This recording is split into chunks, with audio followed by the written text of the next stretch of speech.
Hey, I'm Kirsty, and I have an identical twin sister called Arabelle. We didn't have a normal upbringing, as our mom abandoned us at an orphanage when we were 6. We have our mom's dark blue eyes. That's pretty much all I remember about her. I'm not fully sure why she gave us up. I guess she was young and just couldn't cope. As little kids, my sister and I were close. We used to fool the other kids and the nuns into thinking that we were each other. Arabelle always wore a pink bow in her hair, so we'd both wear one and freak the kids out by double-crossing them in the corridors. Those were good times. But when we got older, everything has changed. I started to become green with envy at Arabelle. Everyone always liked her more than me. The nuns called her Little Cat, and every kid kept surrounding her like she was a sparkling star or something. They all thought she was so sweet and polite. This annoyed me because I knew the real her, and she wasn't sweet at all, if not a completely fake girl. And she just knew exactly what to say and do to get the most from people. Then, when we were 12, a lot had been happening that completely changed our lives. The orphanage had financial problems that could not be saved. Our nuns loved us so much that they didn't want to lose any of us, but they had no choice but to allow the social organization to find us adoptive parents. The nuns didn't want my sister and I to be apart, so they sent us to 2 families in the same town. But the God of Justice must be blind as usual. Arabelle was way luckier than me. She was adopted by a wealthier family. My parents loved me anyway, but, well, she received all the best things, and that was just not fair. We went to the same school, and I was so sick of listening to her bragging. When we were at the orphanage, we used to wear the same kind of clothes, but now things were different. Arabelle always stayed in style, wearing the most beautiful clothes. So although we are identical twin sisters, whenever we stand next to each other, she would be like a queen and I would be a maid. She easily got everything I ever wished for. Princess bed, a large window with a sea view, piano and ballet classes, and an amazing mom and dad. She talked about it all the time, and I got sick hearing it. It seemed like all of the greatest things were not enough for her. She didn't appreciate what they gave her and just always wanted more. If I were her, I would enjoy that dream life with gratitude and respect everything I got. Life was so unfair.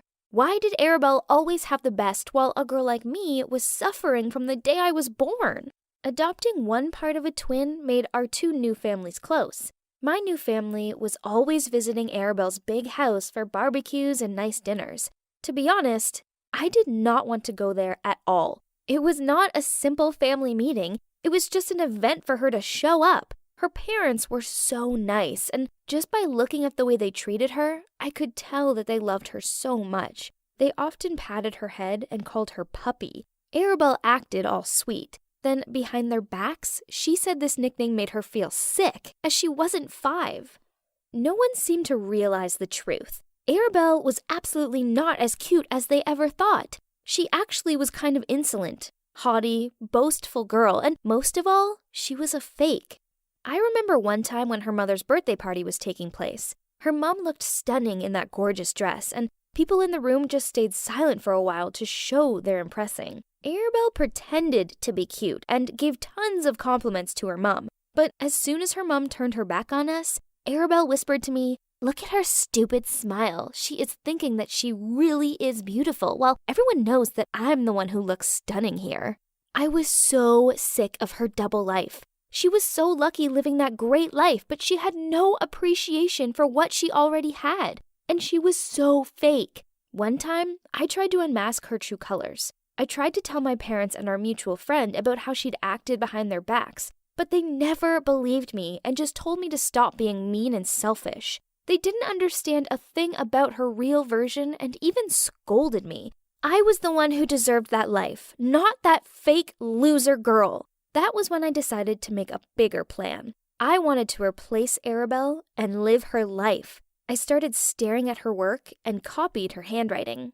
I practiced imitating her voice. We sounded pretty similar, so this was easy. I secretly followed her and her lame friends at school so that I could learn all about their hobbies and habits. But my family was not as wealthy as theirs. I could only stand outside the restaurant, the clothing store, or the cinema. Watching Arabelle enjoy the good life just made my determination grow. When our families met up, I made an effort to get to know her parents more. Her mom likes playing the piano, and her dad likes taking care of his bonsai trees. Her mom can't eat seafood, and her dad is allergic to peanut butter. I jotted down every little detail about her life in my planning book. There were a lot of things I needed to learn until I was fully confident that I could become a second Arabelle and successfully replace her. But then something suddenly happened that made me speed up my plan.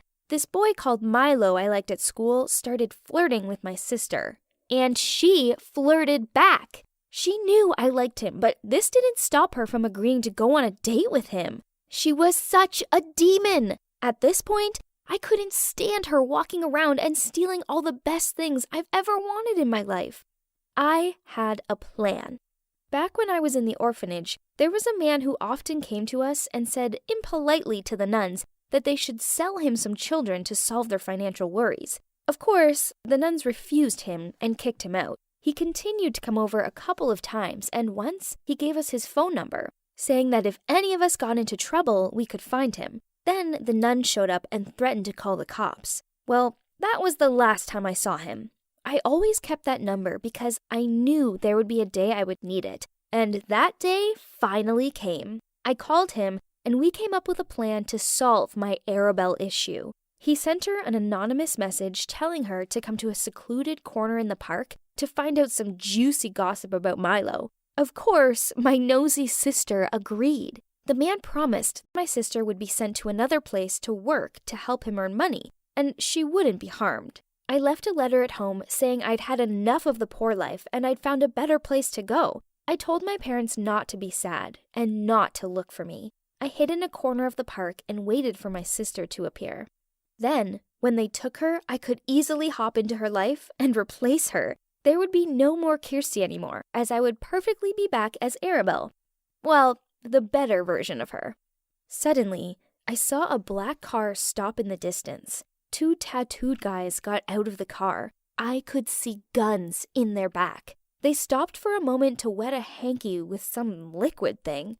This didn't feel right. I knew that this was going way too far. They would hurt my sister, and I was the one who was participating in this sin, and I knew that I would live in guilt for the rest of my life if I ever let it happen. I immediately ran out from where I was hiding, grabbed my sister's hand, and pulled her away. I heard their footsteps right behind us, so I ran as fast as possible to the crowd of people and screamed loudly at the same time to let people around pay attention to us.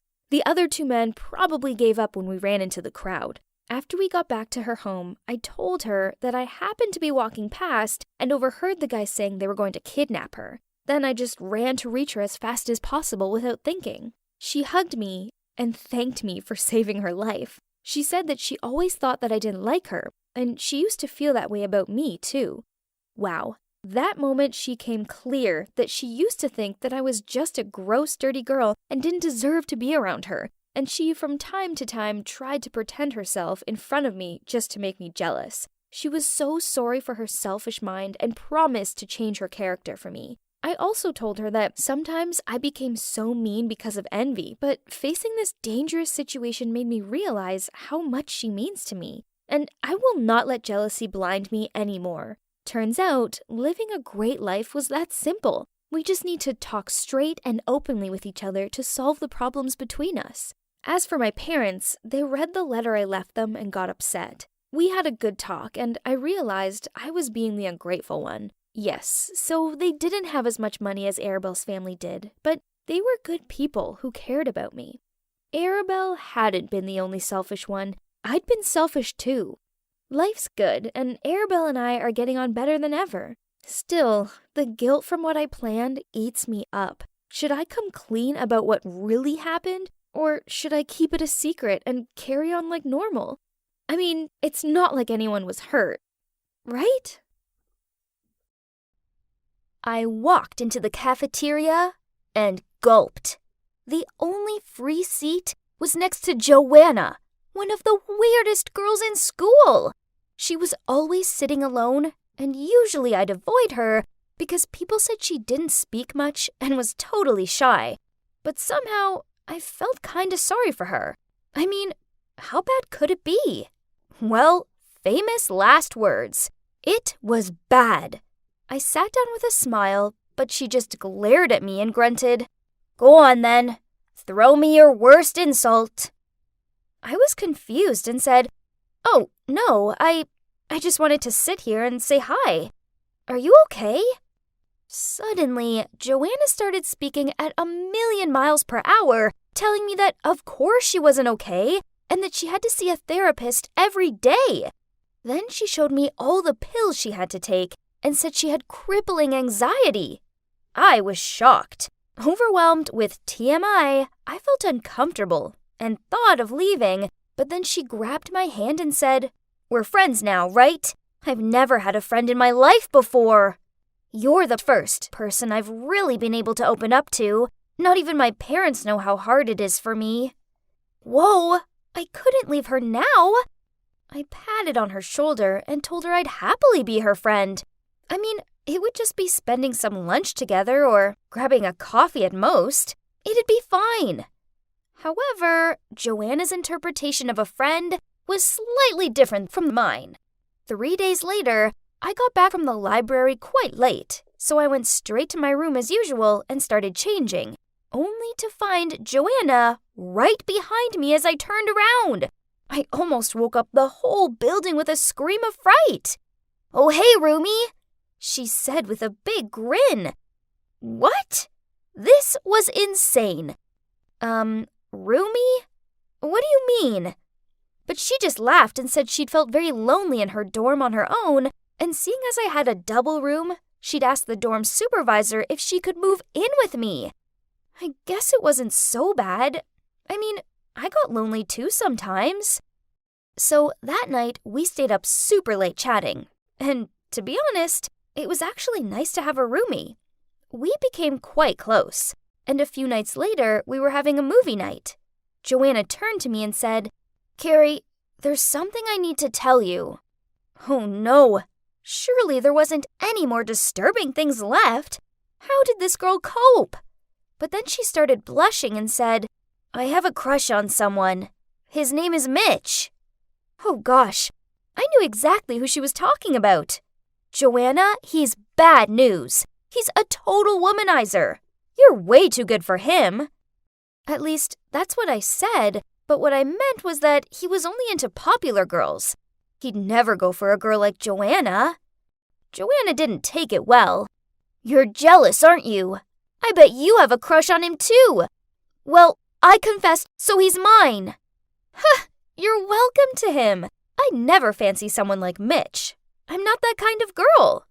Joanna then said she'd prove to me that she could win him over. I felt annoyed at her and just went back to watching the movie.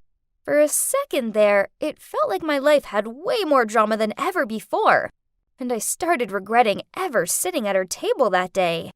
Little did I know, it was just the beginning. A week later, I was hit in the face by a huge surprise. Joanna and Mitch started dating. I was lying there listening to music when I heard voices outside the door. I opened it, and there was Mitch walking off. He turned back to blow Joanna a kiss, and then you should have seen the smug expression on her face. "Told ya," she said, laughing. Wow, cocky. But okay, I was happy for her. She was a woman of her word. But I was worried she'd get hurt. I didn't have time to tell her this, though, because pretty soon she was with him 24/7. He even came over to our dorm, and I was sick of listening to them kissing. They were disgustingly lovey-dovey all the time, and it quickly became exhausting. On Valentine's Day, he sent 100 balloons to our dorm, and I couldn't even get through the door. Could he be any more over the top? It wasn't even that romantic. But Joanna was smitten. It was painful to watch. But not as painful as seeing Mitch walking along the street holding some other girl's hand. I froze. This couldn't be. I quickly texted Joanna asking her how things were going between her and Mitch. She replied immediately saying, "All good, why?" So I told her what I'd seen, but I got no reply. I rushed back to her dorm and asked her why she was ignoring me. and if she was okay. But she just started shouting at me, saying I was trying to ruin her relationship because I was jealous. Clearly, she didn't believe me. I told her I was telling the truth, but she just got up and left, slamming the door behind her. Things got really awkward after that. She ignored me in the dorm, ignored me in class, and wouldn't reply to any of my texts. And she still brought Mitch back to our room and kissed him in front of me. Eventually, I couldn't take it anymore and asked her to move out. But I didn't expect what would happen next. Joanna lost it. She started shouting, "What's your problem? For the first time in my life, I'm happy and someone loves me. And there you are, trying to ruin this for me. And now you want to kick me out? It's not my fault you're single, Carrie. Maybe if you stopped being so jealous for a second, someone would like you back." I couldn't believe her. I wanted to scream. She was the worst. And the next morning, it got even worse. I was sitting with some friends before class started when suddenly Joanna walked in and burst into tears. People ran over to her and asked if she was okay, and that's when my blood ran cold. She started saying how I'd been bad-mouthing her boyfriend, and now I wanted to kick her out of our dorm. And then I heard my voice. I looked over, and she had her phone out and was playing a recording of our argument. Of course, she'd edited it to make me sound like the bad guy. Even my friends looked shocked, and Joanna told them all how I was a two-faced, good-for-nothing kind of girl and that I loved to gossip about everyone behind their backs.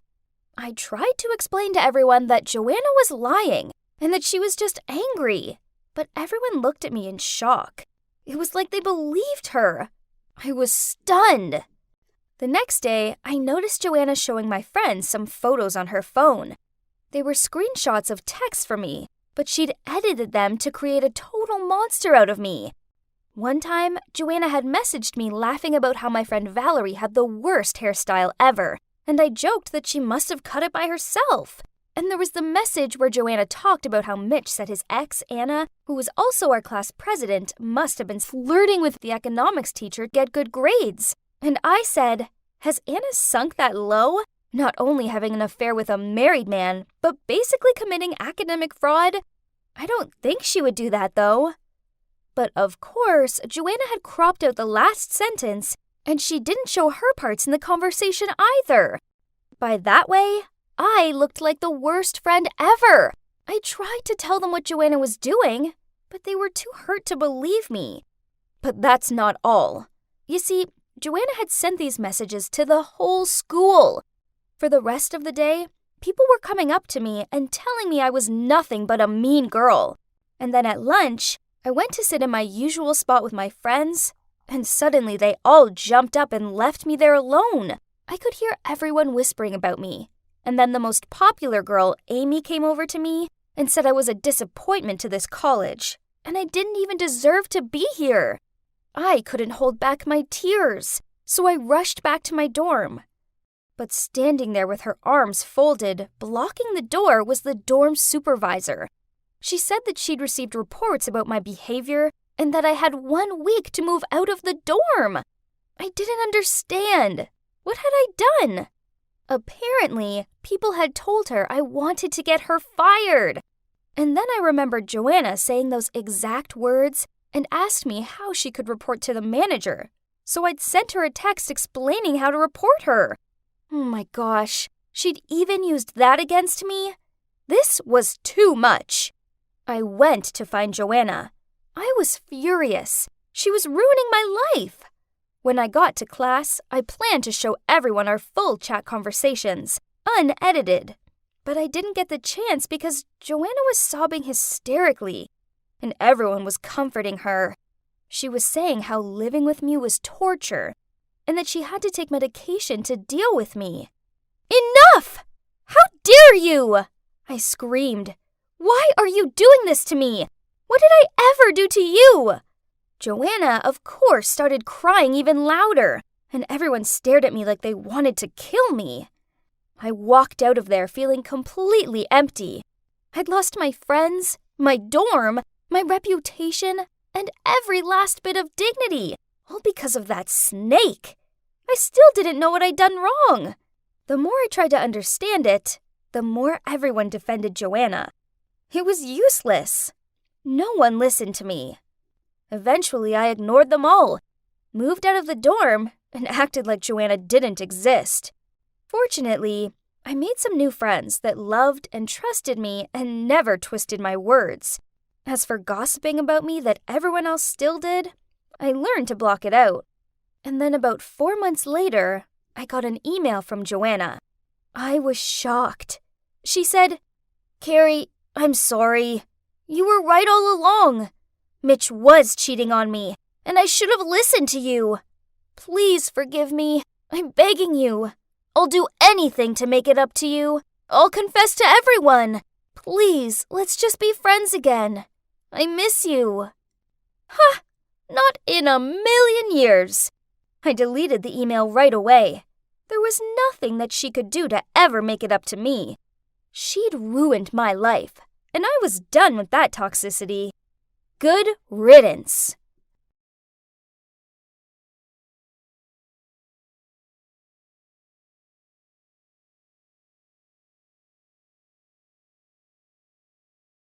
Why haven't the results of the sketch contest been published yet? Hey guys, the results are over here. Frantically, I ran to the results board. Julie Morris, the first place on the list. Phew! Congrats, Julie. You deserve it. You're both pretty and talented. Is there anything you can't do? Oh, how I adore receiving high praises from everyone like that. But what's that sound? I turned around and it was just Kate. Normally she'd win for sure, but let's check out her rank. Oh, here at the bottom. It was all because of the school logo in ink on the body of the pencil she used that day. Kate's hands got sweaty easily, so when drawing, the ink stained her hand and she accidentally smeared it all over her paper. Poor you, Kate. But you know what? I'm just simply better than you. Now, all that was left between me and one of the 3 golden tickets to a design summer camp in Italy was one last contest. There's one problem. This new girl called Ariana. Unfortunately, just so happens to be a talented designer. Julie, are you okay? Miss, Julie fainted. A boy shouted loudly and frantically took me to the first aid room. Yeah, so now here I am. But hey, don't worry, actually. I'm not ill at all. I was just pretending so I could skip PE class to carry out my plan. As I walked into class, I saw everyone buzzing around Ariana's desk. I asked my friend what happened, and she said someone had spilled coffee all over her drawing. Ariana was all panicking and kept checking her watch. She'd still have to redraw it, but time was running out. Suddenly, a voice said, "Hey, someone dropped a necklace here. Maybe that's who did all this?" Subconsciously, I touched my neck, and uh-oh, it wasn't there. Then there was a hand on my shoulder that startled me to turn around. It was Rebecca. If I'm not mistaken, this is yours, right? She glared at me. That's my necklace, but... So how did it end up under Ariana's desk? At that moment, I was so shaken that I couldn't say a word. Luckily for me, Ariana piped in. "I think it's just a coincidence. Julie would never do something like this." Everyone agreed with her, saying that a sweet girl like me would never do such a mean thing. It's okay. Rebecca was just confused. That's all. No worries. Ugh, how dare Rebecca accuse me? It's crazy to think we used to be besties. You see, I've known her since childhood, as our parents are friends. But then she grew up and turned into this awful know-it-all. But hey, I needed to put it aside. I had to focus on my own design. Just because I'd sabotaged Ariana's design didn't mean I could let my guard down. It was an anxious wait to find out if I'd made the summer camp list. Though I shouldn't have to be that stressed, as of course, I was in. Turns out, even though Ariana had to redraw in a rush, she still got one slot too. But the last slot went to Rebecca? Huh? I didn't know she was also into fashion design. Anyway, whatever, Rebecca. She was never my match. So, ta-da! Finally, I'm here in Milan, the fashion capital of the world. And guess what? During the summer camp, there will be various competitions, and the best will win a scholarship to the Polytechnic University of Milan. Unbelievable! I've been dreaming about this for a long time. No one was going to stand in my way. The camp was amazing. I enjoyed visiting museums and studying courses in fashion history, choosing clothing material, and cutting techniques. Then, our first test was announced, completing basic sewing skills in the fastest time. Easy peasy! I've even taken some classes on tailoring before, so of course it didn't bother me. Seeing everyone struggling to complete their products, I smiled and confidently pressed the end time button. However, at the same time, someone else hit their button too. Rebecca. Of course, the judges loved my work, but watching them praise Rebecca's work sucked. Ugh! How can someone who has never taken a sewing class be so good?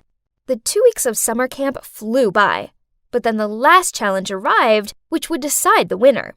Each candidate got a large piece of cloth, and this is all we would be given, which meant no room for mistakes. Everyone was trying to focus and design with maximum intensity.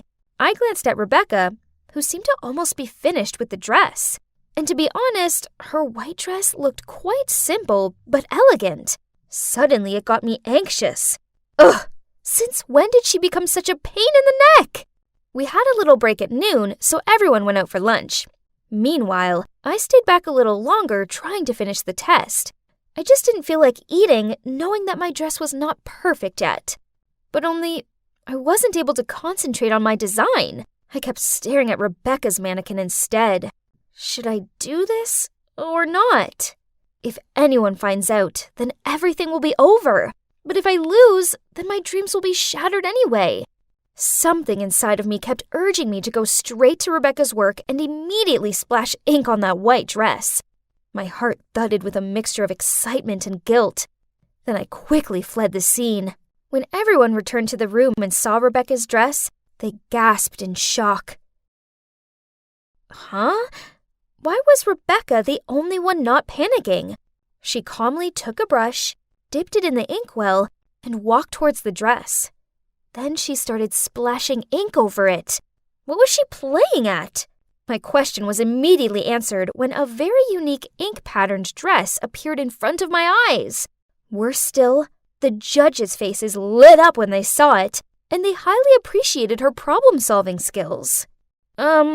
Congrats, Rebecca. You did a good job. Nah, thanks to you, Julie. Let's see who wins. Rebecca sneered and walked away. What did she mean by that? Did she know that I was the one who did it? I was so worried that I tossed and turned all night. Hey, Julie, wake up. You can't be late for the last challenge. Oh, hi, Ariana. What are you saying? Uh-oh. Hang on. How come it was still the 23rd of July? Had I dreamt it all? But it was so strange. Things actually happened exactly like that dream. The ink incident with Rebecca's dress, and her quick thinking to rescue it. Anyways, keep calm. I couldn't let this scholarship slide. I couldn't be that girl that lost out on my dream to someone else. The shame would be unbearable. After finishing the design, each of us would have a model to present it. At that point, I made a crazy decision. Right before the performance, I quickly followed Rebecca's model to the restroom, locked the door from the outside, then put the out of service sign in front of it. When all the contestants settled down to watch the show, Rebecca still didn't turn up. Well, maybe she was still busy looking for a substitute model. Give up yet, Rebecca? I was laughing to myself when my thoughts of victory were interrupted by applause and whistles. Huh? On the catwalk. Is that Rebecca? Wearing her own design? Ariana whispered into my ear. Rebecca is stunning. She totally deserves this scholarship, right, Julie? What? How could Rebecca surpass me again? Hey, Julie, wake up. You can't be late for the last challenge. What? It's still the 23rd of July? Hang on. This meant Rebecca hadn't won yet, and I still had a chance. This time, I decided not to mess up Rebecca's dress. Instead, I looked up online some ideas to improve my own design, and I discovered a wonderful design on a fashion blog, which was quite similar to what Rebecca was doing. Ha! Turned out Little Miss Perfect was just an idea thief. So I decided to design the exact same dress, and 1 hour right before the show, it was time to pull the trigger. I reported to the judge that Rebecca stole my idea and claimed myself to be the owner of that blog. But instead of any sign of panic, a smirk lit up on Rebecca's face as she turned to me and said, "Game over, Julie." Then she went straight to the judge. I didn't know what she told them, but they disqualified me right after. Excuse me?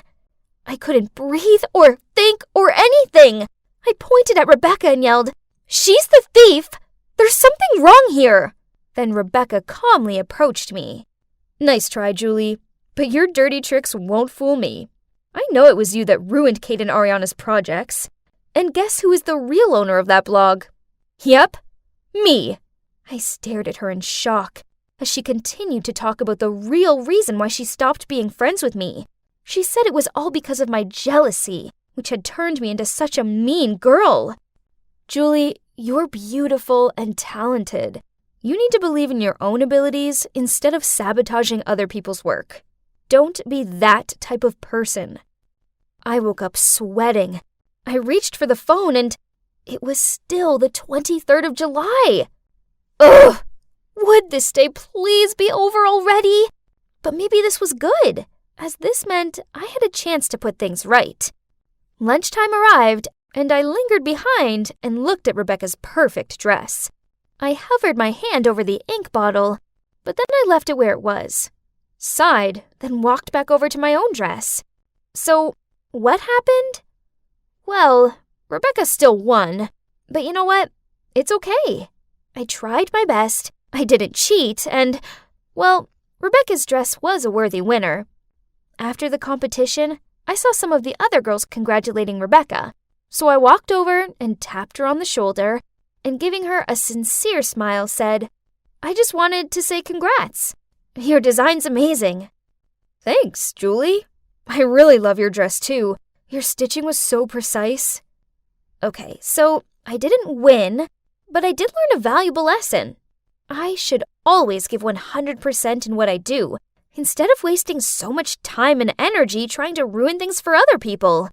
Oh, and about that time loop, I put it down to competition stress. I think it must have made me feel like I was stuck in a dream world until I learned the error of my ways. Finally, I've found inner peace, and I'm finally out of that dream. I have to admit, I did whoop when I woke up, and it was finally the 24th of July. Being the awesome class president that I am means that it's my job to show this new transfer student, Willow, what's what around here. So, obviously this is the canteen. Heads up, don't eat the stew. Yuck. If you have any trouble finding something, just ask me. "Well, I haven't seen you since middle school. What's up?" Just still the same. Okay. "Oh, you must be confused, but actually I already know Willow. You see, we went to the same middle school together, but to be honest, we never really talked to each other back then. She seems to still be as quiet as always. Oh, and by the way, I'm Natalie, but you can call me Nat." The next few days, I saw Willow always sitting in a corner of the classroom and doodling. She looked kinda lonely, so being a nice person, I decided to sit and talk to her. "Hey, Willow, nice shirt." She just gave me this weak smile, then continued doodling. Ugh, talk about awkward. The best thing I could do was just to stupidly smile back, then swiftly left. I didn't really bother with Willow after that. I mean, I said hi if we passed in the hallway or something, but that was it. But it turns out Willow's introverted tendencies hadn't gone unnoticed by other students, as when we were on our school expedition to the woods, I overheard them talking about her. "Do you all think that Willow seems a bit weird?" "Yeah, you're totally right." One time I asked to borrow her eraser, and she just gave it to me without saying anything. She didn't even look me in the eye, just kept on drawing. It was so strange. Huh? Are they seriously gossiping about a new kid? Yeah, so she might not be too sociable, but people should just learn how to respect someone's personal differences, right? Hey, Willow is new here. I don't think it's very nice of you to gossip like this. Also, she's my friend from middle school, so please stop this. But just wondering, has she always been like this? Yeah, I guess.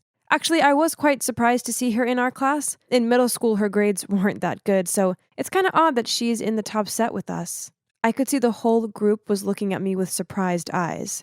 But hey, that was a few years ago now, so maybe she's changed. I quickly corrected myself. Then, a few days later, I was standing by my locker when suddenly my best friend Layla appeared and gripped my shoulders. Oh my god, have you heard the news? Everybody is saying Willow only got into top set because her parents made a huge donation to the school. Can you believe that? What? Who's spreading this absurd rumor? I don't know, but someone's saying that she wasn't that smart in middle school. Oh my god. Was the rumor culprit me? It was me. I did it at the expedition. Oh no, I didn't mean to. Oh, how could I let this happen? Then when I entered class, I noticed a sobbing Willow being comforted by some other students. I felt horrible, so I also went over to her and tried to cheer her up. Don't worry about it, Willow. Everyone knows this rumor is a lie. Why would anyone do such a thing? I mean, I just transferred here. Who would hate me so much to say something so mean? Oh man, I sure felt guilty. Oh, could things get any worse? Yeah, turns out they can. As after class, Miss Holmes suddenly asked me and Willow to stay behind. Oh no. Did she know I was the one who started the Willow rumor? I sat there sweating like a turkey at Thanksgiving, waiting for Miss Holmes to bust me. But then to my surprise, she said, Nat, please, can you help me get to the bottom of this horrible rumor? Phew, what a relief. But at the same time, I was freaking out. How was I supposed to catch the person responsible when I was the one who started the rumor? Albeit accidentally. Ugh, what a dilemma. Wait a minute. I think I have an idea. What about I blame it on a troublemaker? It's not like they would care anyway. Whilst I'm a straight A student, and getting into trouble for this could affect my chances to get into a prestigious college and ruin my life. Right at that moment, this guy called Bob shoved past us, then leaned against the wall and scrolled through his phone. Bingo. Gotcha.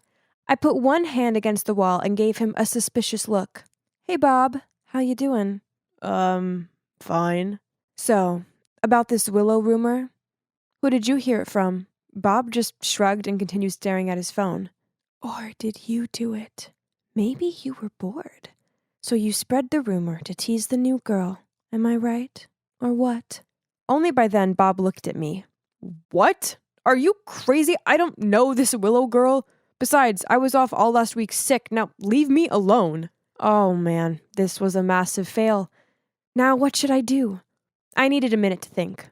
Okay, don't panic, Nat. You're smart, so you'll think of something. That's when I turned and caught a glimpse of Willow's sad face. Don't worry, I will find out who did it, I comforted her. But inside I was screaming. I hated lying to her, but this was an accident. I never meant to spread that rumor. At that moment, Layla appeared and said she wanted to help. Great! Like this quest wasn't complicated enough. Ugh. Layla told us that she heard the rumor from this nerd Ben. So we all tracked him down and asked him. But he heard it from some other dude, and it went on until a girl said that she heard it from Ashley. That's when I remembered that Ashley was on the talking group in the expedition. Oh no. I had to stop this encounter between us. So when they spotted Ashley, I started making weird noises and made out I had a stomachache. They were still going to her, so I had to scream loudly like I was in labor.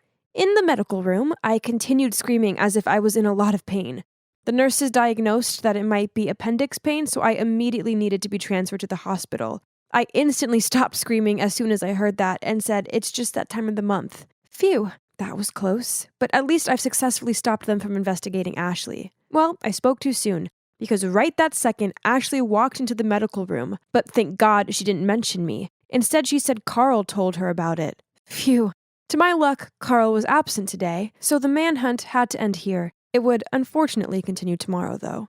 As we warily walked out of school, I glanced over at Willow and saw that she looked really down. Ugh, that made me feel so bad. So to make it up for her, I asked her if she wanted to grab a sandwich. My treat, of course. And she said yes. That sandwich was so good. And Willow seemed to enjoy hers too. It was great to see her happier, so I decided to extend our trip by going to the mall. Willow kept on glancing at this dress, but it was out of her price range, so being the awesome friend that I am, I bought it for her as a gift.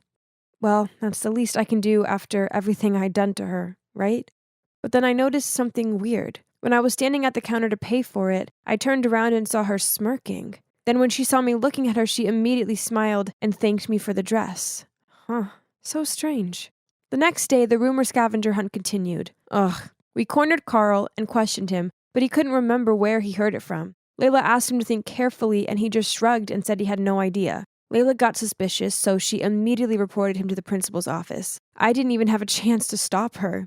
The next thing I knew, we were being called out over the loudspeaker and summoned to go to the principal's office.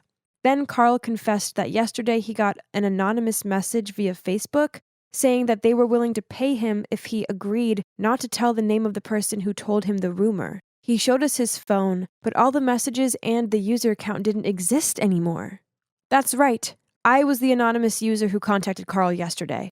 Thank God I deleted the messages and the account on time. But things weren't that simple. The principal decided to suspend Carl for withholding information. Finally, my plan worked. But why wasn't I feeling happy about it? On the contrary, I felt bad. Really, really bad. Blaming someone for my mistake wasn't right. I couldn't do that to Carl. So I stood up and blurted out, "It was me all along. I started the rumor, but it was an accident." Well, and that's it. Cue a 2-week suspension. Now Willow is refusing to hear my apology, and everyone else thinks I'm some villain. Only Layla has stuck by my side and remained adamant there was more to the story. Then, a few days later, when I was trying to curb my boredom with potato chips and a Love is Blind marathon, Layla came by and told me the shocking news. There may be a chance that I wasn't the person who spread the rumor about Willow. The thing is, Layla continued asking around school and ended up with a girl named Rosa, who had a reputation for gossiping. Rosa told Layla that she was in the bathroom when suddenly a girl in the cabin next to her started telling her about the rumor. Rosa found it odd, so she bent down to see who it was, but the only thing she could see was a pair of pink Nike Air Force One. Then Layla asked me, "You know who always wears those, right?" I nodded. "But objectively, there could be other girls who own the same shoes, correct?" Fortunately, Rosa also noticed an important detail that will help us close the case. The right shoe has a tear mark. I checked our suspects' shoes, and they match. So we finally knew who really did it. We just needed a plan to trap them. The next day, we called Willow to meet us at a cafe and told her that we found the real culprit. But when Willow arrived, she immediately got mad and yelled at me. "Stop blaming it on somebody else. Maybe the person heard you when you were speaking about me during the expedition trip." As soon as Willow said that, Layla and I immediately looked at each other and grinned. "What's so funny? I never told you that I spread the rumor at the expedition. I didn't even tell the principal. I only confessed that I was the one who said it. That's all." Willow looked shocked. Then we told her about Rosa and how she saw Willow's shoes, so Willow couldn't deny it anymore. "Okay, it was me. I've never liked you, and you think you're so perfect. So at the expedition, when I overheard you talking about me like that, it made me so mad that I came up with the idea to spread the rumor about myself and then blame it on you. So you'd look like a horrible person and I'd get people's sympathy. A genius plan, right? Oh my, oh my. Who would have thought that the victim herself was actually the one who did the crime? Layla got so mad that she immediately wanted to report Willow to the principal, but I stopped her. I realized that it was partly my fault too. If I hadn't told people anything about Willow, then this never would have happened. So, well, after that, Willow and I stopped talking to each other. Actually, if I see her in the hallway, I'll purposefully walk the other way. But anyway, thanks to this incident, I learned some valuable lessons. Never, ever gossip, as it's just not worth it. And also, choose your friends wisely. Of Timothy Chalamet. Then Tim suddenly sat up and we accidentally made eye contact. Awkward. Looking good, handsome. He's even cuter when he smiles. Oh, he's replying. Even better up close. That's bold, Timmy. Too bad, though. Sorry, lame. Tim looks confused at first. Then when he saw my cast, he immediately leaves the room. Huh? A broken leg is enough to scare him off? He's lame. Then the doorbell rang. Hey, that took a while. You're here? Of course, you need to have a closer look. And could use a hand. Or a leg. Yeah, come help this damsel in distress. From then on, Tim came over every day to help me out around the house. He'd been really helpful and even tried riding my motorcycle so it didn't have to sit idle for too long. Other than that bulked up body, he's still the friend I knew back in the day. We still had so much fun playing video games and watching movies together. You have to watch Bodies, Bodies, Bodies. It's nuts. Actually, I thought you might be into Lady Bird. Such a heartwarming coming-of-age story. Ew, no way. Timothée Chalamet is in it. Okay, sold. But how do you know that it'd sway me? I just do. Like how I know you spy on me from time to time, which, by the way, is super creepy. Yeah, right. As if he didn't intentionally leave his blinds open while working out. Mr. Shy Guy. One day, as usual, me and Tim were hanging out, when suddenly my dear boyfriend Blake made a noisy entrance. Babe, you won't believe this. There's a racing tournament going on in the Upper West Side. You have to come. What's going on here? Sup? What do you mean, sup? Who's this little brat? Oh, this is Tim. Tim, this is Blake. Say hi. Hi. I don't care. What do you think you're doing? Watch your tongue. You've been ignoring me for weeks, and now you show up raving on about some dumb street racing contest? You don't even remember that I broke my leg, do you? But, you're mine! Blake was fuming like a bull ready for battle and about to throw hands at Tim, but he stopped his fist midair. A defeated-looking Blake fled off as soon as he got out of Tim's grip. Coward. I apologized to Tim for dragging him into this mess, and he was surprisingly cool about it. Just curious, how did Blake and you become a thing? He's the leader of the biker gang, so I thought he was cool, but honestly, I never expected our relationship to last. Just like every other couple's. Exhibit A, my parents. I see. My dad's a good example as well. Then Tim revealed that his dad left his mom for another woman last year, which really upset him. I could relate so much to his situation. Maybe being locked up at home wasn't so bad after all, since we had the chance to catch up on everything. But the following morning, when I was chilling in my room, something horrible caught my eye. Something blonde. It looked like she was returning a hoodie to Tim. What kind of friend borrows a hoodie and acts like that around each other? Let's see what he has to say for himself. Who's that blonde? What was she doing at your place today? What? Who? She might look like strawberry shortcake, but don't be fooled. Whatever love you two might think you have will soon fade. That sweetness will turn sour in no time. Tim just burst out laughing. What's so funny? What made you think so? You don't even know Annabelle. Don't believe me? See for yourself.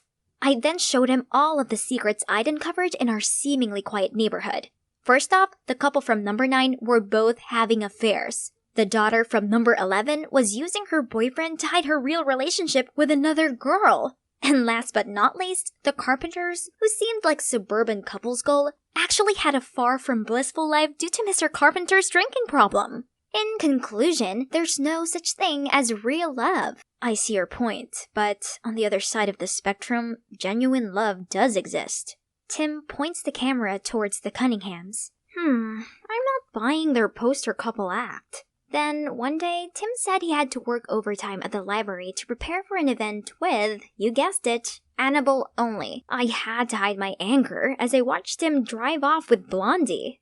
With nothing else to do, I decided to watch the Cunninghams. Geez, how could they seem so lovey-dovey all the time?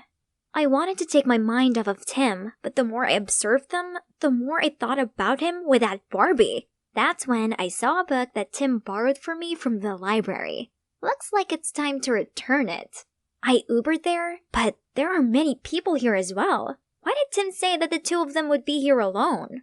Tim's face turned into the scream when he saw me. Didn't think I could get this far?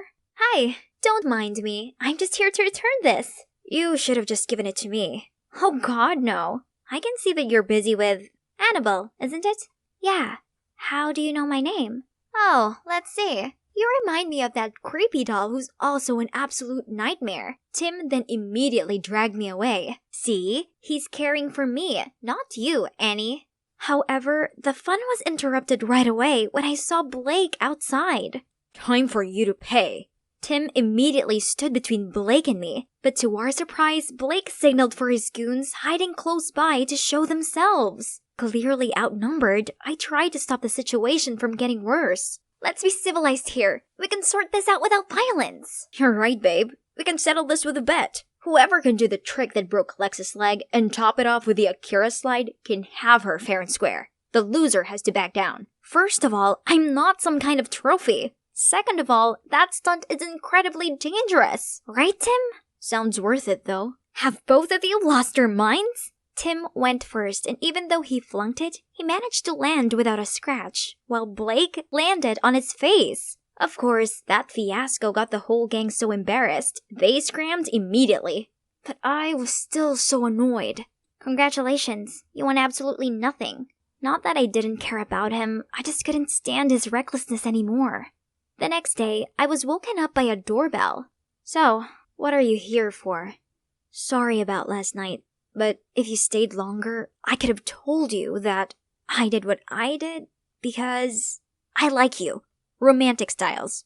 I don't even remember since when, but I do remember how sad I was when we stopped hanging out. Believe it or not, I started working out just to impress you." "Whoa, what?" Tim explained that nothing was going on between Annabelle and him.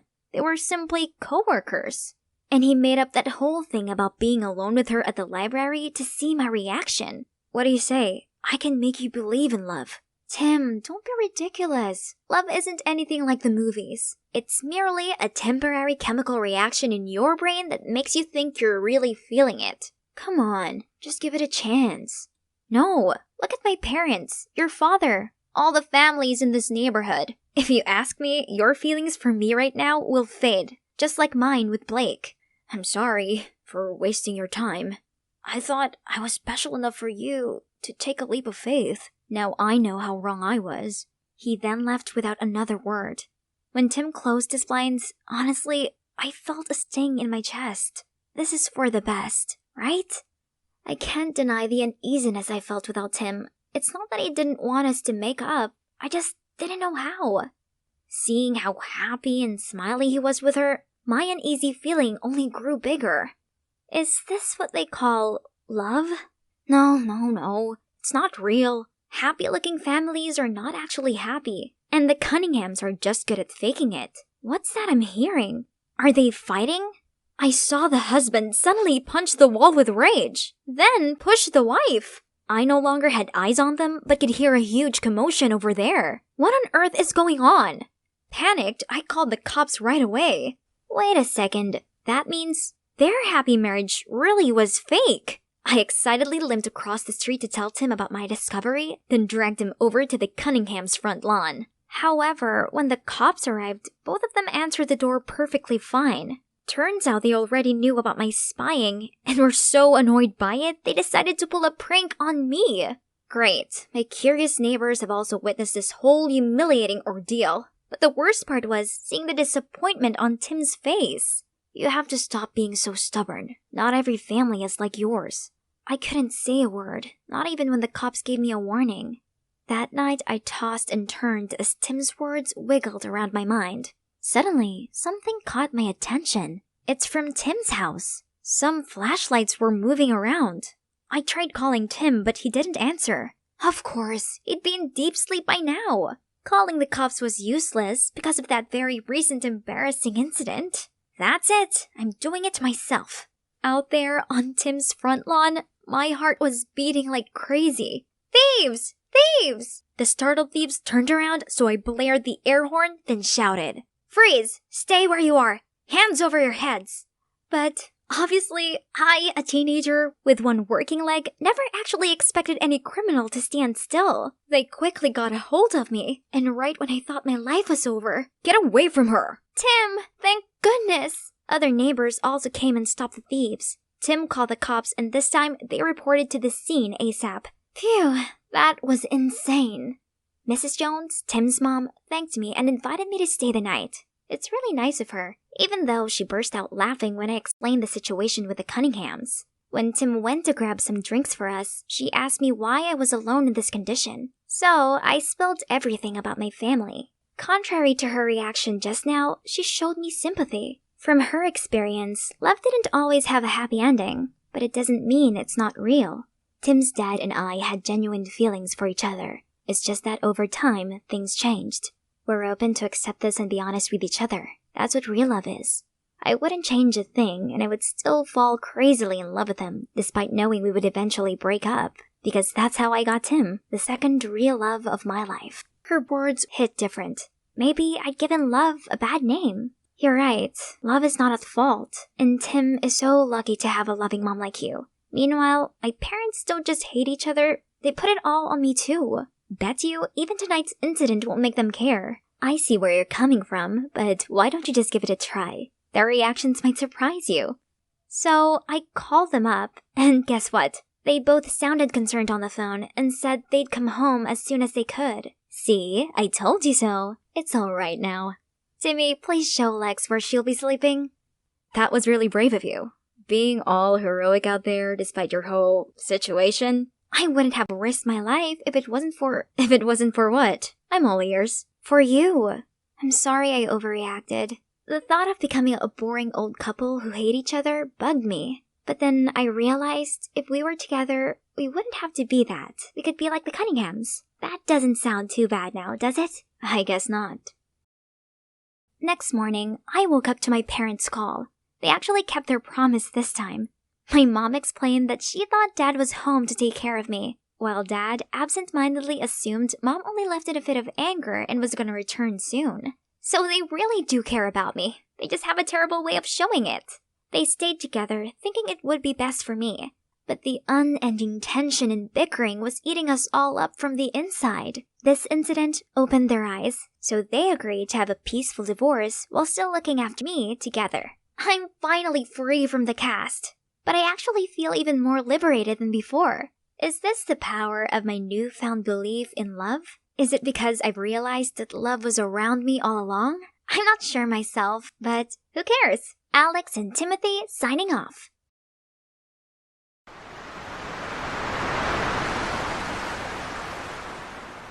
Hey, get up! Who are you? What are you doing in my room? What? Excuse me? Who are you? This is my room. This guy was totally crazy. He insisted this was his room, even though I picked the key up from reception just 2 hours ago. What do you mean you got the key? I checked in first and just left the key at the reception desk to go out and buy some stuff. Whatever. I like the beach view here, so I'm staying. Unbelievable! Then he pulled out his phone and called reception. Okay, so I'm Liana, and I'm in the tropical paradise of Bali. My dream vacation wasn't off to a great start, thanks to this Charles guy trying to kick me out of my perfect beach view bungalow. Poof! Okay, now listen. They admit they gave you the wrong key. He pointed at his phone. Now, go back to reception, get the right one, and they'll probably give you a free treatment in the spa or something as compensation.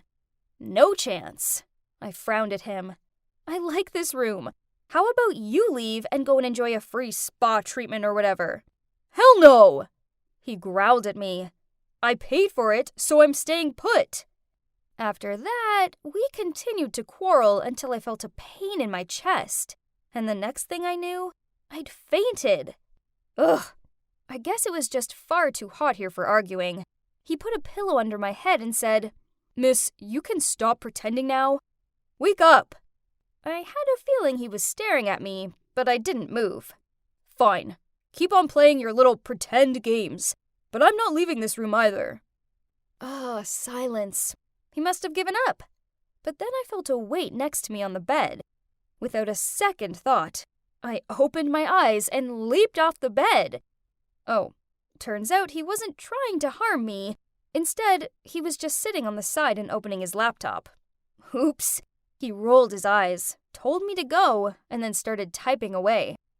I swished my hair back, then said, "In your dreams? Now, I'm off to enjoy this sunny day. When I come back, I don't want to see your face." After that, I left and spent the rest of the day relaxing on the beach. Bali was just so beautiful. At night, I returned to the bungalow and was ready to fall into bed. "Hello," I said as I walked inside. Whoa, he wasn't there. I'd won the Battle of the Bungalows. I used the last of my energy jumping up and down on the bed and singing out, "He left, I win, he's a loser, I'm a winner." Then I curled up into bed and started to drift off. Smash! I jolted upright. The window had been broken, and lingering at the foot of my bed was a tall, dark figure. I screamed at the top of my lungs, but they lunged forward and covered my mouth with their hands. "Shut up," they whispered in my ear, then pulled their mask off. It was Charles. Confused, I blurted out, "What the? Why did you break the window?" "Quick, grab your things." I pushed him off me and sat there with folded arms. Nice try, but if this is your way of kicking me out, it won't work. I'm not leaving. Suddenly, another man entered the room. Charles placed his mask back on and quickly grabbed the lamp from the bedside table and threw it at the man. I grabbed my bag in a panic, while Charles took something from his backpack and then he led me out of the room. We took the back road out of the bungalow and headed into the forest. "Where are we going and who is he?" I questioned, but he remained silent. "Say something. What's going on?" "Shut up for a minute. Now, I'll take you to the airport to leave this island," Charles grumbled. It was pitch black, and I was trampling through the forest in flip-flops. Ugh! Then, to make it even worse, I tripped over a branch and busted my knee. "Great!" He lowered his back and said, "Get on." I was a bit surprised at first.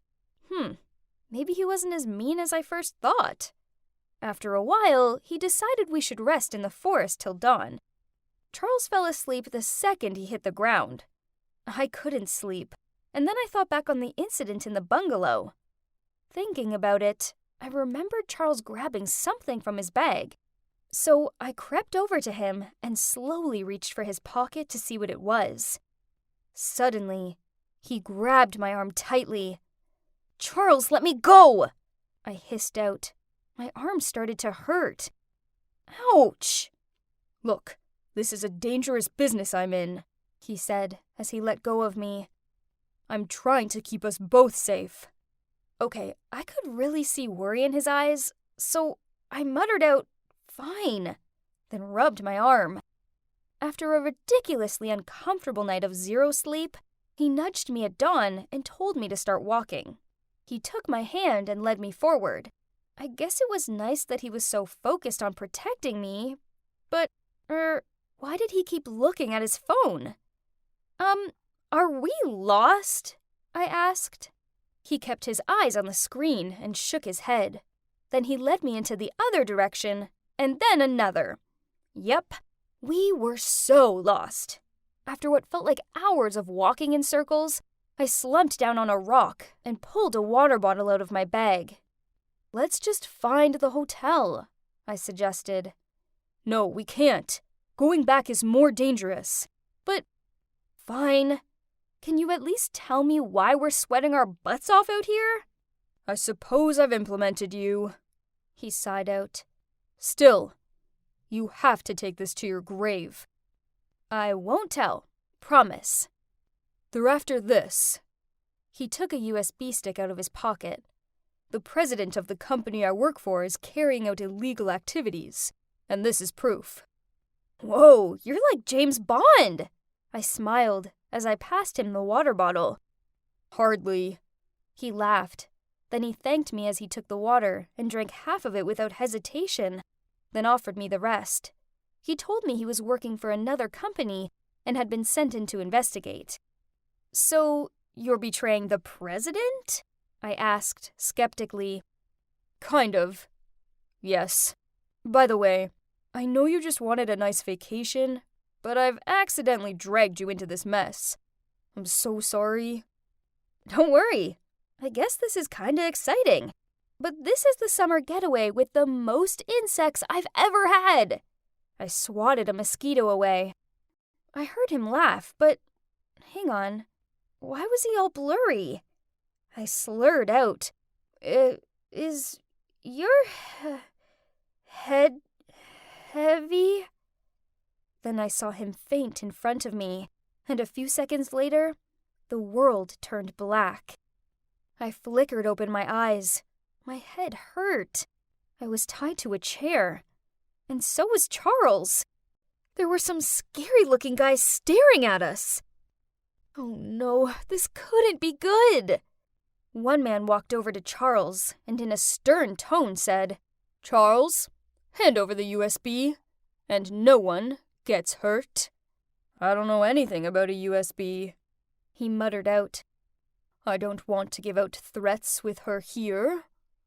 But if you insist..." One of the bodyguards walked towards me, grabbed my hair, and pulled it backward. "If you don't find value in her life, just keep it and watch her die. Stop! Leave her out of this! I don't have the USB. I dropped it somewhere in the forest." Then he turned to me. "I'm so sorry I got you into this." The man sneered. "Stop being so emotional, Charles. It doesn't suit you." I was shaking with fear as the man pulled something out from his back and pointed at me. "Last chance, Charles?" He shouted out. "No! It's in her pocket!" He must have snuck it in there when we were in the forest. Did he really believe that I would escape and expose the evidence? Then... Cut! Good job, guys! We should be nominated for an Oscar award after this, I joked, while the men kneeled down and untied me. "About time," I said snidely, as I took the USB out of my pocket and began spinning it with my fingers. I peered down at Charles and smirked. "Thanks for protecting me and everything, but it turns out I have what I needed." "What? Who are you?" Charles asked in shock. So I put him out of his misery and told him everything. "Yeah, I'm the daughter of the company's president, the same said company that he stole top-secret information from. My father asked me to go and find him. The wrong reception key was a setup, and my water bottle has a mild sedative in it." "You don't understand. What your father did was illegal," he insisted. I rolled my eyes. Yeah, whatever you say." I started walking away. "Please, see for yourself. Look at the USB." I chewed on my lip. Poor Charles. He was no match for me or my father. Soon, we'd all be on a plane and flying back to the US, and then he would pay for what he did. Well, that was a job well done. So now it was time to relax with a glass of champagne. After all, I deserved it. One simple extraction back home, and my father's company would be saved. And Daddy's little girl would get a pat on the shoulder for yet another job well done. Hooray! But I must say, I kinda pity Charles, being a pawn in somebody else's game. He was really nice, and clever too, but not enough to see all this coming, apparently. I took the USB out of my pocket and stared at it. But what secrets did my father keep? We didn't have anything fishy, right? My father did talk a lot about how hard he worked, and how honestly he conducted himself. So why did he specifically ask me not to peek at the file? A little look wouldn't hurt, right? I know. It's not very good of me to disobey my father, but come on, I'm his daughter. I'm set to take over from him anyways. So consider this a double check, eh? Just to be sure. I regret looking at that file. I truly do, as the truth was unbearable. It turns out, my father had been lying to me from the very beginning, so Charles was actually telling the truth. He was indeed stealing dirty secrets from my father to bring it to the light. Ironic, isn't it? I laughed at him for being so gullible and believed the lies about my father's company, while it was me who got lied to. These truths were hard to swallow. I bore the legacy of a lifetime of scamming and cheating. No, I didn't want to live like that. It was just so wrong. As I delivered both the USB and Charles to my father, I knew what I needed to do. So I held the USB out to my father and said, "Daddy, I looked at it, so I now know everything. Please stop."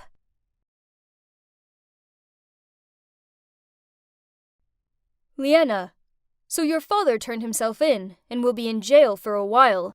So what do you plan on doing with the company? I was quiet for a moment. This was a big question. Should I continue with my father's business or put an end to it once and for all? I thought back to the day when I confronted my father. "But Princess, I did it all for you. It's your legacy." "I don't want to live with dirty money, Dad. You've always been my hero, but now I'm just ashamed of you." His face fell, and I saw the sadness in his eyes. Seeing my father like that was the worst feeling in the world. Then it looked like he realized something. My father quietly nodded, handed me the president of the company seal, and sadly left the room. I'm afraid that I would repeat my father's mistake. So, taking a deep breath, I looked the journalist directly in the eyes and assertively said, "After careful consideration, I've decided to close the company." After the conference, I was on my way out of the building when Charles caught up with me and asked, "Well, Liana, what will you do now?" I shrugged. "I don't know. I suppose anything is possible. Although, I do need a place to stay first. I can't return to mine. I can't bear it." "Well, if you'd like, you could stay with me." Charles smiled at me. "Yeah, I'd like that." Then grinning, I added, "As long as you don't try to kick me out this time, or drag me through a forest." I hate what my father did, but in the end, he did own up to his crimes and is paying the price. As for me, I was just going to take one day at a time and see where life took me.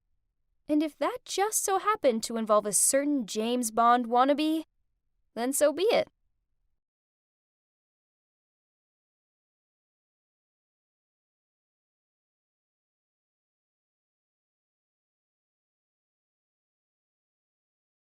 Hi, I'm Donna, an influencer extraordinaire and soon-to-be supermodel. My family are my biggest supporters. Look, there's my sister Charlotte. Even though my parents are busy running the family corporation, they buy me whatever I want. This includes this spectacular dress for the upcoming Elite Model Look contest. Girls, get ready. We're eating out tonight. Yay! Charlotte just helped Dad secure another business contract, so it's time to celebrate. At the restaurant, Mom, Dad, and Charlotte walked ahead while I showed my 329,587 followers around. My fans even commented that I should compete for Miss USA. Suddenly, someone bumped into me, causing me to drop my phone. Oh no, my live stream's ended, and it's all his fault! Idiot, you ruined my live stream. Now my fans will think I'm rude and unfollow me. Are you walking with your eyes closed? Sorry, I didn't mean to. Let me make it up for you. Donna the Fabulous? Okay, you've just got one more follower. What a jinx. He better stay out of my sight. But as soon as I reached our table, I saw his face again. Why is he here? Donna, this is Matthew, our new finance director. Oh, how important. But not as much as live streaming, right? Who does he think he is? Charlotte even laughed at his stupid joke. Speaking of which, Donna, you're going to study business from now on. Time to stop those modeling, live streaming things. What? But why? You've always supported my dreams before. But Dad just ignored me and chatted with Matthew. Dad was being so unreasonable. Everything was fine until that Matthew guy showed up. Charlotte comforted me and suggested we attend business classes for me while I prepared for the modeling contest. What a brilliant idea! Oh, I love my amazing quick-witted sister. I then put all of my focus into practicing for the contest. But Matthew kept on disturbing me with his nonsense. He even sent me a picture of wedding rings saying, "Are these okay? Think they'll match us?" I frantically called him to ask him what all the gibberish was about. Hasn't your dad told you yet? We're getting engaged and taking charge of the company together. What on earth is this guy saying? Since when was I expected to marry some guy I barely knew and take over a business I had no interest in? Dad should have some explanation for this. Upon arriving home, I confronted Dad, but he just sighed and said he was planning on telling me himself. But you can't just dictate my career and who I marry. Donna, I only want the best for you. But Dad, Donna didn't even attend her business classes and is still indulging in her nonsense fashion club. How can you expect her to handle the company? Oh no, why is she telling him that? Was she trying to help me? She's right, Dad. I have no interest in business at all. I can't. If that's the case, then you can start as vice president and get some hands-on experience. And you, Charlotte, you'll be Donna's personal assistant and support her. No! This is not how you want it to turn out. Dad used to love us both, but now he didn't even listen. Ugh, yes, Charlotte, my savior. She would surely know what to do. I can't believe it. I've tried so hard to prove myself, only to have everything given to a simple-minded fool like you. Simple-minded? That's what you really think of me? Well, I guess I just gotta take my new position to show her how simple-minded I am then. So the next morning, I dolled up and strutted to the company lobby under a different name, Miss Vice President. Huh, look at those gawking eyes wishing they could escape from the boring suits. Matthew was there too, and was he laughing? Suddenly, my heel got tangled up in my dress and I tripped over. What a disaster! Matthew offered me his hand and asked if I was okay. Who needs his help? And all the silly chatters? Just wait and see. And by that, I mean now. Matthew introduced me to the company's core members and announced some new strategic goals for the company. ROI, margin, accounts. Geez, what kind of language is he speaking? After what seemed like an eternity, he asked if anyone wanted to add anything. Aha!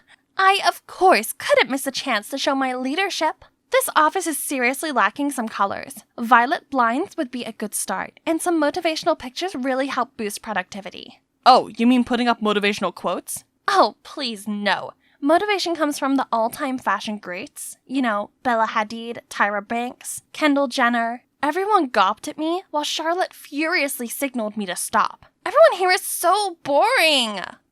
Alright, I'll stop then. My first day was then followed by tedious meetings and schedules. Everyone was talking gibberish and making me sign a bunch of papers. But every cloud has a silver lining, and for a foodie like me, that's dinner meetings. These people really know how to enjoy life, don't they? But before I could even have my first bite, they all started asking me about proposal this and project that. Fortunately, Matthew was there to save the day. Honestly, he seems pretty good at his job, and he's quite attractive when focused. Oh yeah, work. I gotta contribute my own talents at work too. So, the next day, I put the sign on my door, then sat back and watched my favorite fashion show. Ooh, look at those dazzling dresses! One day, I'd be walking the runway in a gown like that, not sitting here surrounded by confusing numbers and papers. Later, when I opened the door, an endless line of people was already waiting for me. Jeez, can't this company with all these brilliant brains function without me? Right then, Charlotte came dragging me away. What happened? Oh gosh, I didn't know that my computer was connected to the meeting room's projector, so everyone had been watching Project Runaway with me. Matthew was in the conference room too. Why didn't he fix it? Okay, everyone. We should thank our cute boss for giving us a lot of ideas for our problems. He finished the meeting and led them out, but Charlotte was still standing there fuming at me. Cute? There is nothing cute about it. Don't get any wrong ideas that he likes you. Wait for me, Maddie. What is with that attitude? Oh, right. I've seen the gooey-eyed look she gives Matthew. Does she have feelings for him?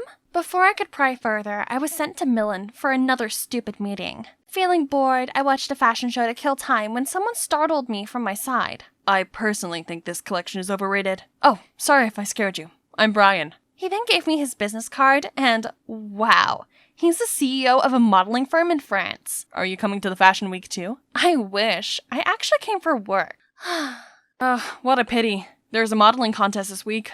I can tell a true beauty like you is destined for the crown. I missed so many chances to be on the runway. If I make it this time, maybe Mom and Dad will see how serious I am about modeling. This is too amazing of an offer to refuse. Brian, I'm coming with you. At the show, I made sure my phone was off so I could truly immerse myself in all the glamour of the newest fall collection. Brian then kept his word and took me to the audition. I was super nervous at first, but unexpectedly, everyone else looked so amateur. Meanwhile, I strutted like a pro, confident that this time I would get an offer. But for now, reality was calling.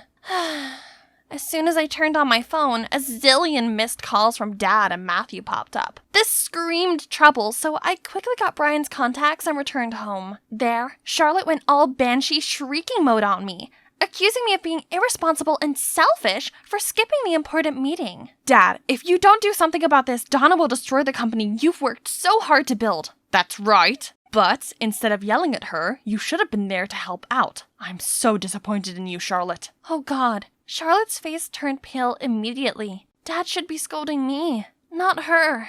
Feeling a little bad for Charlotte, the next day I went to talk to her, but it sounded like she was arguing with someone inside. I walked in to see Matthew sitting there with loads of pictures of Brian and me. We're still, in Charlotte's words, it looked like we were dating. A few photos can't change the fact that we're getting engaged. He then grabbed my hand and pulled me outside, leaving a stunned Charlotte behind. How are you so sure that I'm not seeing someone else? It's just a feeling. Or maybe it's just my hope, because What did he mean by hope? And holy shrimp, why is my heart beating so crazy? What a day. I thought it was finally over when Dad slammed the pictures of me and Brian down in front of me. He was so mad at me, he decided our engagement would be tomorrow instead of a month, as planned. But I haven't mentally prepared for this. So here I am, at my engagement ceremony, waiting for my fiancé to arrive. Just kidding. Actually, Brian called me last minute to tell me the best news ever. A fashion brand had chosen me as their ambassador. I needed to fly over for some paperwork. Thanks to him, I successfully escaped the engagement and flew to Milan to meet up with him. Finally, I got to pursue my long-repressed dream in my favorite city and not pay heed to my dad's ridiculous orders. Yay! As I woke up the next morning, I eagerly reached for my phone to call Brian, but... Where was it? I looked at the nightstand, but my passport, my wallet, and all of my stuff had disappeared. I dashed to the reception asking for Brian's room, but they all shook their heads saying there was no one by that name staying there. Frantic, I used their computer and checked the website for his phone number, but it kept saying error. Then I looked up any information about the contest, but found zilch. How could he do this to me? I trusted him. Now I'm in a foreign country, all alone, and with no money. What am I gonna do? I can't just call Dad to come get me. And neither can I call Charlotte. There's only one person I could contact right now. So I called Matthew, and he flew over immediately. We were walking along the Navili Canal to get some dinner before heading back. I thought he would be furious right now because I ran away from our engagement, but he was just quiet the whole time. So, is it okay for you to suddenly come here? I mean, work and stuff, you know? It's alright. You come first. Everything else comes after. That's sweet of him, but I needed to make sure he didn't get the wrong message. I called for your help, but that doesn't mean I want to get engaged. I'm not ready to commit. At first, I wanted this marriage to happen, but now I'm not so sure anymore. Oh my. Did me running away from the engagement upset him that much? As we stepped through the door, I saw Mom, Dad, and Charlotte waiting for us. Charlotte instantly bombarded me with her dolphin frequency yelling, saying how much they worried about me, how irresponsible and terrible I was. You should have won an Oscar for your acting, Charlotte. Unfortunately, your partner played you this time. Acting? And what partner? Turns out Charlotte was the one behind all of this. She hired Brian from the beginning to make me look bad in my parents' eyes. She also made sure my engagement with Matthew didn't go as planned. Everything played out just as she'd wanted, but she didn't think Brian's greed would get the best of him. He called Matthew saying he was holding me for ransom, and during the call, the idiot fraud accidentally brought up Charlotte. We were all too shook to even speak, when Charlotte burst out crying. You're right! It was me all along! She's never done anything useful, yet got everything meant for me! Mom, Dad, if you needed someone to take care of the company and marry Maddie, why her? Why not me? You haven't told them anything this whole time? I was still processing everything when my dad sighed and said, I was going to tell you both when the time felt right, but seeing you pitting against each other like this hurts me so much. Actually, Donna, we're not your biological parents. Turns out, Dad was my parents' private lawyer and the company belonged to my real parents, not to Dad. But then, my parents got into a terrible accident, and during their last minutes, they gave the company, and me, over to him. They asked Dad to raise me properly and arrange for me to marry Matthew as a part of their deal with Matthew's parents. Growing up and seeing me so passionate about modeling, Dad was going to let Charlotte run the company and let me live my life how I wanted to. But then Matthew and his family showed up and insisted we get engaged according to the deal. Dad had no choice but to respect them and carry out my parents' will. So, my current beloved mom and dad are not my actual family. Worse still, my biological parents had both passed away. Donna, we hope you understand. Though we're not related, we have always loved you as our daughter. This is very hard for us too. I looked at Mom and Dad, the ones who had always loved and cared for me. Mom, Dad, just like you two, I'm sure my parents would want me to do what makes me happy. Though I am the lawful heiress of the company, I can only do harm to it. So I hope you understand, and let Charlotte take over it. She's a better suit than me. That's right. You cannot force someone into doing something they don't like. Neither can you force someone into love. Woohoo! No more boring office job. Instead, I've put all my energy into elite model look. And here I am today. You've got this, Donna. I confidently strutted down the runway with Mom, Dad, and Charlotte cheering from the audience. And when I finished my part, I joined my family and nervously waited for the MC to announce the chosen ones. Samantha Friske, Amelia Davis, and Donna Rossi. Yes! I've made it! I've been waiting for this day for so long! Suddenly, I spotted Matthew coming towards us. Congratulations, Donna. I knew you'd get it. Thank you for coming. I know love cannot be forced, nor should I rush it, but whenever you're ready. Donna, will you go out with me? How about now? Hey Beans, welcome back to my channel. I'm so cranked to introduce today's special guest, my daughter Elle. Say hi, sweetie. Hi, we're making butter from scratch today. I'm so excited. Elle, can you please do this properly? Mom, it's the 6th take already. I can't even feel my arms anymore. If you're still not satisfied, then film it yourself. Hey, I'm Elle, a high school student living in Wisconsin with my mom. From the outside, there's nothing out of the ordinary about us. Well, except that my mom's a vintage holic. See, she in fact became a famous YouTuber for her 1950s lifestyle. Living like this was such a hassle, but that's what puts food on our table, so I had to put up with it. However, sometimes Mom even insisted that I join in her videos, like today. Ugh. Not just that, whenever we went out together, she made me wear the cheesiest vintage dresses, so I wouldn't ruin her aesthetic. As a hip-hop dancer, it was torture. See? I sure look way better in these clothes. Oh dear, what are those awful threads? Here, try this. It's really the bee's knees. Bee's knees, she said? More like Granny. Ah, so pretty. Auntie, you have such excellent taste. That's Daisy, my cousin, and also schoolmate, who gets along much better with my mom. Jeez, I can't let this hideous dress go home with us. If you like this so much, why don't you just take it instead, Daisy? Mom then walked to the counter with some more tacky clothes, ready to pay, but... Gee, where did I put it? Guess I'll come back another time. Oh, missing something, Mommy? It's okay, Mrs. Faye. You're a regular, so you can pay us next time. Wait, what? No! So, now I had to wear this ugly dress to the boring event Mom was dragging me to. Because the more the merrier. On the way there, Mom was talking a blue steak about how I should behave at the bash. When suddenly, huh? What now? Awesome! This must be the 3rd time this hunk of junk has broken down this month. Isn't it fantastic? And we don't even have phones to call for help. Elle, I've told you, it'd be ridiculous to show up with smartphones while dressing like this. Besides, people used to live just fine without them. Stop relying on them so much. Trust me, some nobleman will soon come to our rescue. Stay here and wait all you want. I'm gonna go look for a garage. But I only managed a couple of steps before a fancy car pulled over, and an old man in a suit stepped out and offered to help. Turns out he's one of Mom's subscribers and even asked for a picture. Thank you so much for saving my chariot. You're the ginchiest. Gosh, here she goes again with her old-timey slangs.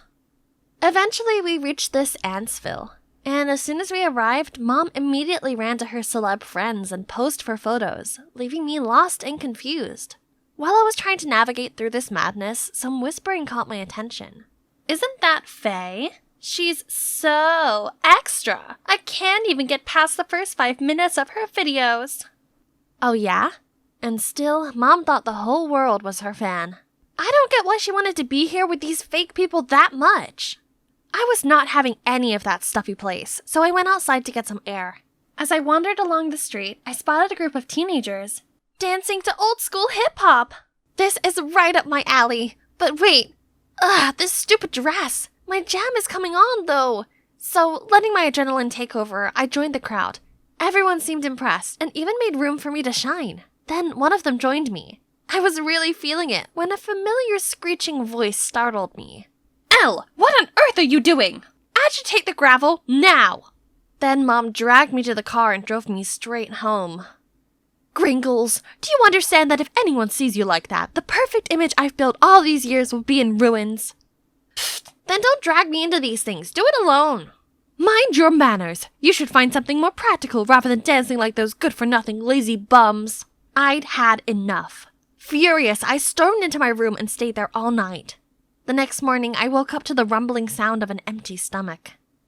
When the coast was clear, I went downstairs to check the fridge for food. Ew, what's that rotten egg smell? Jesus, this fridge must be from Napoleon times. I reluctantly went for an instant soup, but the microwave wouldn't even heat it up. And guess what? My mom spent over $500 just for this thing's useless 50s look. Then I decided to put on a movie to blow off some steam. But the ancient TV wouldn't turn on either. Unbelievable! Is there anything in this rusty dollhouse that actually works? I need to get out of here before going insane. Oh, there's a new family moving in next door. Hang on, isn't that the guy I was dancing with last night? He smiled and waved at me, but I could only force a smile and nodded back. Hey, why the long face? If you're bored, come give me a hand. Then he dragged me over to his yard before I could reply. Once we're done, we rested on the front porch. Turns out his name was Royce. He'd just moved in with his dad and had enrolled at my school. I have to admit, he's quite the charmer, and within minutes, I felt comfortable enough to tell him about my unconventional life with Mom. My mom has way too much free time. I wish she'd find a man. Only then she might quit nagging me. Meanwhile, my dad is always busy. If he had someone by his side, he'd want to spend more time with his family and be less of a workaholic. Wait a minute. So, how about we make them a couple? Today is the day. Our parents have really tight schedules, so planning out this date took a lot of effort. But so far, so good. I've told my mom to check out this vintage-themed restaurant in town while Royce told his dad that he wanted some father-son bonding time. Then, oops, we accidentally bump into each other and join tables. Look at my mom, gracefully fixing her hair and acting all charming. I winked at Royce and then we made an excuse to leave the table so the adults could have some private time. It's been a little while. Let's see how the two are doing. Goodness gracious, was Mr. Phillips slurping on the spaghetti? He's making a mess, and Mom seemed really embarrassed. We immediately rushed inside to save this date before it's too late. At the end of the evening, we thought the worst was behind us. Mr. Phillips walked out without holding the door open for Mom, making it swing back in her face. Gosh. Every beginning is difficult, I guess. Over the next few days, Royce and I beat our brains out to try and find a way to save their budding relationship, and came down to this. Mom, I twisted my ankle during practice. Can you please pick me up? Hey, Dad, I forgot my wallet at the practice room. Could you pick it up on the way home? Then we waited until our parents showed up and went inside to lock the door and even turn off the lights for dramatic effect. I immediately heard my mom's horrified scream. Then the room went quiet. I bet Mr. Phillips calmed her down. We waited a few minutes before calling the security guard to open the door. But contrary to our expectations, the one being hysterical was Mr. Phillips, who was now sobbing in my mother's arms. Wait, what?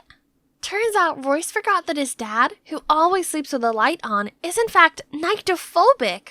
There goes plan B. This was bad. Everything kept going south and the clock was ticking as Royce's dad had to leave for another business trip soon. We can't accept defeat like this. There must be something your dad's really good at, right? I don't know, he's good at fixing stuff. Ha! Then we know what to do next. While Mom was taking a shower, I waited for my plan to set in motion. 3, 2, 1. Ah! Elle! Help me! I ran over to her to see water shooting out from a broken faucet. After a couple of minutes of struggle, I called Royce's house for help, aka Mr. Phillips. As soon as he arrived, he went straight into the bathroom and helped Mom out of that pool. He looked way too cool, just like Superman. Now, time for his forte to speak up. As expected, he fixed it all in a blink, and Mom even invited the two of them to stay for dinner as a thank you. Great! During dinner, Mr. Phillips kept praising my mom's cooking. He admitted that this coziness reminded him of the good old days. Seeing things escalate between them, Royce and I finished quickly and excused ourselves to give them some time alone. My dad's right. I can't remember the last time we sat together, as a family. Then he told me that his parents divorced a few years back, and due to his dad's work, they were always moving from place to place, which really wore him out. Seeing his sad gaze made me feel so bad for him. I just wanted to give him a hug. Hold on, what nonsense was I thinking? I immediately brushed off that weird thought, and we chatted until late. The next day at school, I was talking to Royce as usual, when suddenly our conversation was interrupted. Oh my god, aren't you the new guy? How do you know him? Huh? Where did Daisy come from? And is befriending Royce something strange? Then she whispered to me that Royce's good looks hadn't gone unnoticed by other students. Wow, no wonder I kept feeling like we were being watched whenever we hung out at school. Daisy then proceeded to chime in between us and talk to Royce non-stop, even on our way home, when clearly her house was not in the same direction as ours. How annoying! But good news, back at home, Mom seemed to be floating on air. I caught her humming along to love songs, and she didn't nag me at all when I went to dance practice. Royce also said that his dad had been in a great mood too. Sparks were definitely flying between them. Our plan finally worked. Good job, sis. Huh? Was I really gonna be his stepsister? I should be happy with this outcome, right? But what was this uneasy feeling? One day at practice, I walked in on Daisy and Royce and immediately felt awkward, so I just rolled myself into a corner. Why did I react that way seeing them be so close? Is it possible that I've fallen for him? This can't be. We're gonna be family. There's no way this can happen. After that day, I tried to avoid Royce. Despite his new girl, he still bothered me, but I kept my distance. I was brooding all the way home until I heard my mom talking on the phone as I entered the house. And I'll bake you some pecan pie, darling. Wait a minute. Royce and his dad were both allergic to pecan, so who's she being all lovey-dovey with? The next day, as usual, I told my mom I'd go to practice, but actually lingered outside the house to stalk on Mom. I saw her on the couch video calling some strange man. Oh gosh, did my mom really cheat on Royce's dad? How could she? Still in shock, I glumly lurked to Graffiti Alley and spotted Royce and Daisy there. They seemed to be talking about something really serious. So, you already knew? Yeah, ages ago, but it's clear that we can't just force love on someone. So you mean to just give up and happily watch them see other people? Oh no, so they knew Mom was unfaithful to Mr. Phillips already? How embarrassing. Right at that moment, Daisy spotted me, so I frantically ran away. After school the following day, Daisy wanted to talk with me in private. However, it was not about what happened yesterday. Do me a favor and stop hovering around Royce all the time, will you? But Royce is my friend. I can't just stop seeing him because you said so. If you like him, be my guest. Suddenly, Daisy fell to the ground. Ouch! Why did you push me? Huh? What is she doing? At that exact moment, Royce showed up and worriedly checked on her. Okay, now I know what's going on. Sorry about that. Let me give you a hand. When she was just about to stand up, I shoved her. Now you know what my real push feels like. I noticed Roy's stunned look, but just walked off. Now that I don't seem so great in his eyes anymore, he'll stop approaching me. Sweetie, what's wrong? What's wrong? This is all your fault. If you didn't cheat on Mr. Phillips, everything would be fine. What do you mean? Cheating on whom? Then my mom burst out laughing after I told her. Turns out they never dated. They both saw through our matchmaking plan early on, but decided to just be good friends. And the person I saw Mom video calling with was her boyfriend, but she hadn't introduced him yet because they'd only started dating. But why set us up in the first place? Finally, I had the chance to tell her how I truly felt about being forced into her vintage world and not being able to pursue my love for street dancing. Mom was quiet for a second and then said, Gee, how silly I've been. I've been inspiring strangers to go after their dreams, but I stopped my own daughter from pursuing hers. I felt so much better after pouring my heart out. I also mentioned Royce's situation with his dad, and she promised to talk to him about it. Hang on. This means... Mom, So you and Mr. Phillips are just friends, right? Immediately, I ran off to find Royce. As if on cue, the doorbell rang, and it was Daisy. What game is she playing now? If she's here to mess around, come at me already. But surprisingly, Daisy apologized. I'm sorry, I was just blinded by jealousy. And there's nothing going on between me and Royce. He in fact already rejected me the day you saw us at the graffiti alley. Also, he asked me to give you this. I opened the box to see an adorable keychain with I love you on it. Oh my, is this a love confession? But there's also a note saying, I'm leaving for another city. Till we meet again. No! I sprinted to his house right away. Oh Lord, he's already packing. Without thinking, I hugged him and started sobbing. So, you read my message? Yeah. And what do you think? I feel the same, but you're leaving for real? Then, his smile turned playful, and he admitted he was just messing with me. Turns out he was going away, but only for a few days, for a dance competition. Really? That's awesome! But I can't forgive you for tricking me yet. So, yeah. Although we couldn't get our parents together, us two actually became a couple, so our matchmaking scheme isn't a total failure, right? We were even able to change a few things for the better. For instance, Mom spoke to Royce's dad, and he agreed not to move for the time being so his son could settle in. Mom also promised to check in on him when his dad's away on business. As for our family, my mom no longer tried so hard to act like she's not living in 2023. She now sometimes includes modern elements in her vlogs as well. And I even become a regular guest on her channel. Hey Beans, today my fiancé and I are baking this fab coconut cake, along with my daughter and our boyfriend. They are hip-hop dancers. Check out their channel if that's something you fancy. They're really the cat's pajamas.